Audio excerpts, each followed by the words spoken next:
everybody, and welcome to Blue Jays Today, where you boys always have something to say about the Toronto Blue Jays. I'm your host, Nicholas Blaylock. And I'm your host, Adam Peddle. And today, guys, my goodness, the Toronto Blue Jays just stunned the entire MLB, specifically the San Diego Padres, shutting them out in back-to-back nights. Dang, Padres, what happened, dude? You got shut out by the Toronto Blue Jays? Is it the Padres' fault, or is it the Blue Jays just being absolutely elite? We're going to talk about the hitting, we're going to talk about the pitching, and what went right in these two games. Before we get into it, though, hit that like button and subscribe to Blue Jays Today. My goodness, we were at the game last night, dude. What a better game to watch this season than a 14-0 shutout, man. Listen, man, that was the best game of the year. 100%. There is no denying it. That was the best game of the year. We were in the building for it. You could probably argue it's best game of all time. Literally the best game of all time. Seriously, actually, because if we scroll over here to the Toronto Blue Jays Twitter, they posted this out. This blew me away. The 14-0 win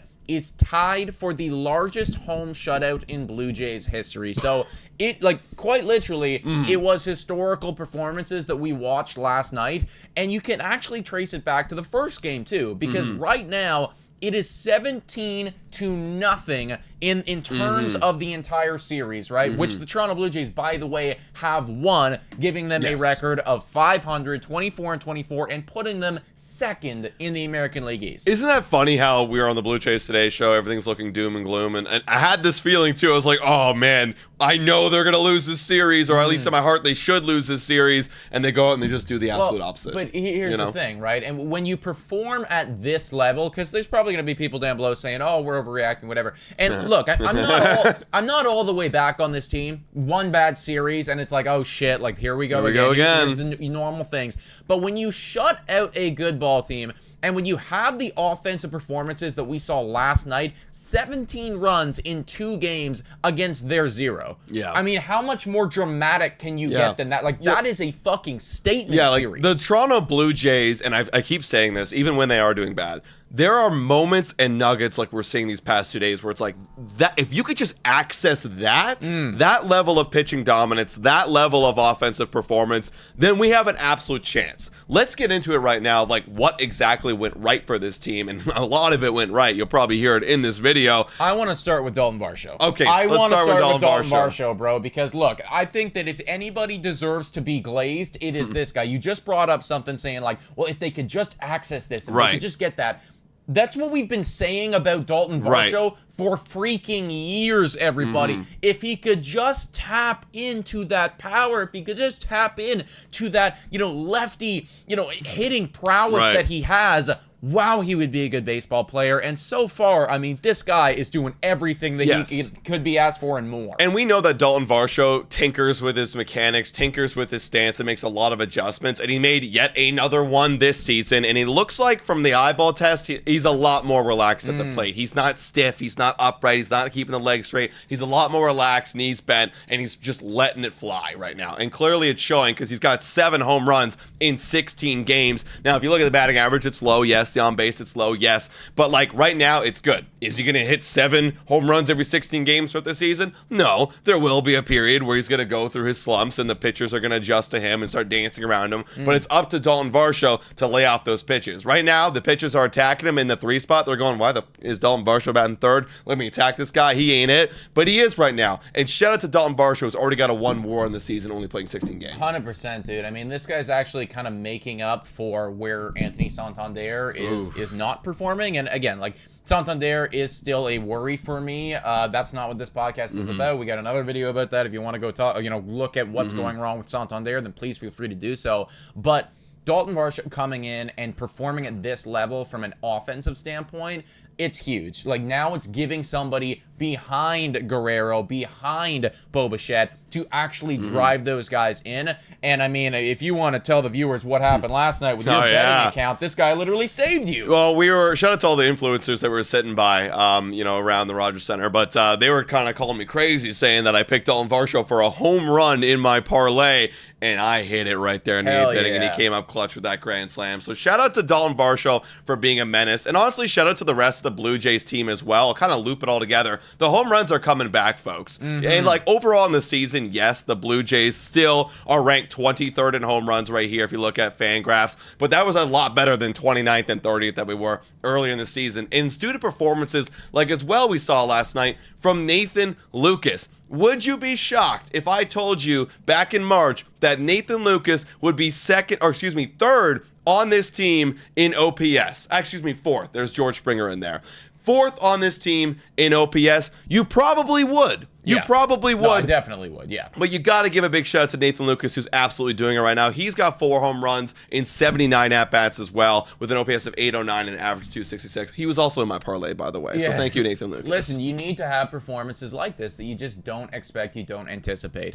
I'm looking at the last 15 days right now, and from an offensive standpoint, the Toronto Blue Jays last 15 days, so that's not just this series, that is series prior, they're third in batting average. They are fourth in OPS, and I believe that they are sixth in home runs. Yeah.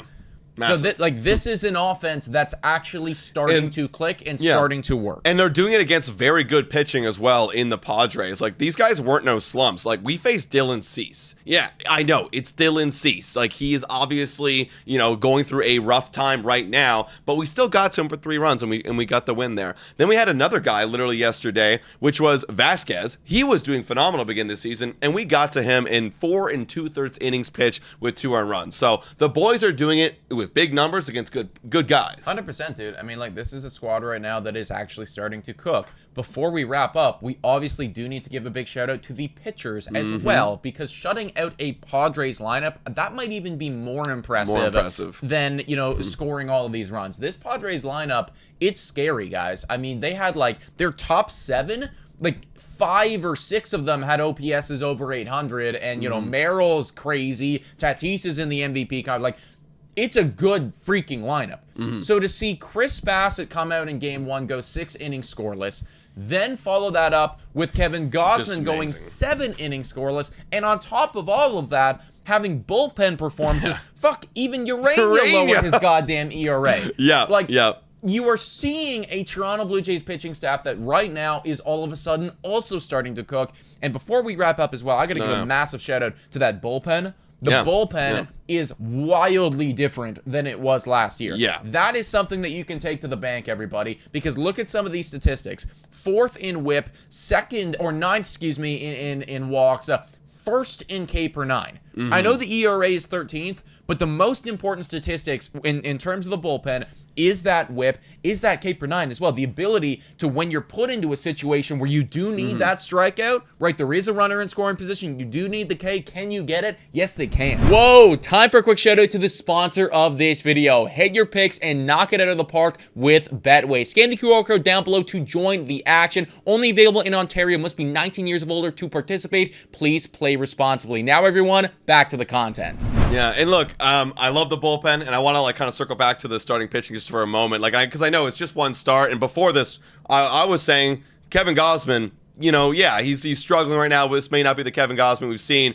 Well, he's still rounding out. He'll still occasionally give you a good performance like this. It's just great that it happens at a time like this. Against an incredible team. So, I still need to see a little bit more of Kevin Gausman consistency overall this season. But Chris Bassett's been one of the most consistent guys in this team with an ERA of 2.83 right there. But Kevin Gausman, he's starting to round out a little bit. But, still at the deadline. I know I'm kind of taking a turn here of the glazing. But I still would like to see some better performances as we get to the deadline. Maybe add another starting pitcher in there to help out these guys. Well, I'll tell you what, man. All they got to do today is win the ball game, sweep the Padres, and they will finally be back over that 500 mark, which is this kind of invisible wall that they've been fighting against now for the last few weeks. You go over 500 with the way that you're performing right now. I mean, fuck, why not us? I know, and it is Bowden Francis today, who has been the most struggling pitcher on this team, if you don't count Max Scherzer, who's literally not pitching. But he is the most struggling right now, and let's see what he can do against the Padres lineup. Put up 14 runs again. I think Bowden's going to be just fine. He'll be fine. Guys, let us know your thoughts in the comments down below. What do you think about these Blue Jays? Are we overreacting a little bit right here? Let us know your honest thoughts down below. Please make sure to hit that like, smash that subscribe button. $4 a month, become a YouTube member. Shout out and thank you to all of our current YouTube members. You guys are amazing. Guys, thank you so much for watching. And as always, go Jays, go!